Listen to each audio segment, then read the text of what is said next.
Dan huwa San Patrizju, il-qaddis li bis-saħħa tiegħu llum min jaf kemm inxtorbu pinet ta' Birra. L-istorja toħodna lura għas-sena 387 wara Kristu u għalkemm dan il-qaddis huwa assoċjat mal-Irlanda huwa twieled fl-Ingilterra. Wara li sema s-sejħa tal-mulej wettaq ħidma ta' 30 sena jikkonverti lill-Irlandiżi għall-Kristjaneżmu. U kien miet bħallum 17 ta' Marzu.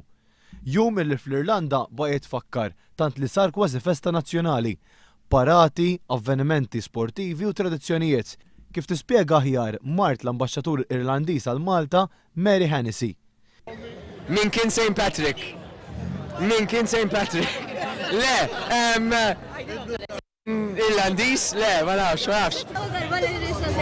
Le, kull darba niġem ma dali għat St. Patrick's, il-Birra. Skuża ħra biex toħra, ġo. Le, għandix idea.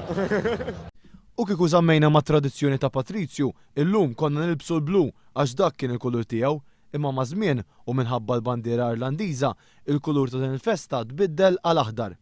Hemm ukoll il-werqa tas-Shamrock li saret simbolu ta' dan il-jum għaliex jingħad illi peress li maqsuma fit-tlieta, San Patrizju kien juża biex ifhem il-misteru ta' Trinità. Dawn id-dettalji għalkemm interessanti ma jidhirx li kienu l-prijorità ta' dawn iż-żgħażagħ li ltqajna magħhom San Giljan. Il-Maltin mal-Irlandiżi u l-Irlandiżi mal-Maltin f'kull naħa ta' Malta, inkluż Bugibba. Fl-aħħar sigħat Mart l-Ambaxxatur Hennessy kienet qed tieħu sehem fil-programm Aroma Kitchen fuq One illi matulu ġie preparat ikel tradizzjonalment Irlandiż. Jalqet il-kumment qasir magħna bl-awgurju tal-okkażjoni. In Ireland, of course, there will be many festivities. There's a huge parade in Dublin. It's very like a Rio-style parade. There are parades right throughout the countryside.